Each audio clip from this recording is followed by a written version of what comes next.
My question was, because we talked about sim now, we had this discussion a lot about a career of a driver starting by go-kart and the one that doesn't have the money and wants to start, can buy a good sim and starts in the sim. Do you think nowadays, with obviously the good softwares and the games are a bit more realistic, I wouldn't say Formula One, but like a professional GT3 driver, for example, you think a guy can get there without having stepped on a go-kart?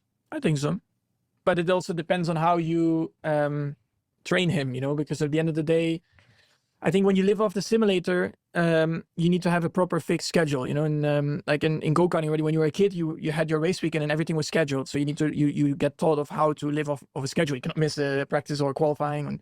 And I feel like in the sim world, initially they lack a little bit of being strict with time.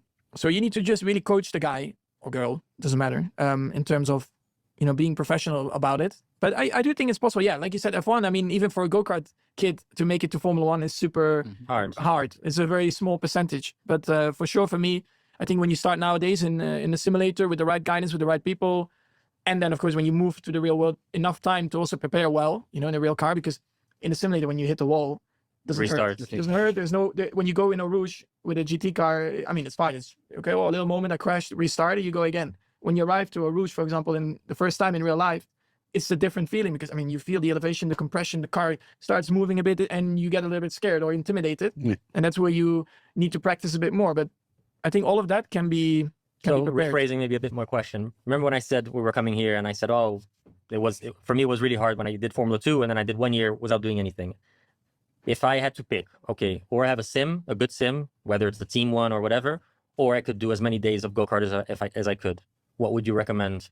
Well, I would combine the two. I would race. No, you have to choose one of them. Between not doing a Formula 2 season? No. When I finished my Formula 2 season, I had a gap year because they said I was going to test. Long story short, I ended up doing 3 days of testing, whatever. Who was it? Your buddy Flavio? Yeah. Okay. And my question for him is, okay, if I had to pick, I could do 300 days of go-kart or 300 days in the sim. No, forget go-kart. Once you go to cars, you don't go. That's the problem with our sport, I think, a little bit, is that, when you grow up playing football, you play from a young age with the ball. The ball doesn't change. Okay, when you're a kid, the goals change, but after that, it's the same.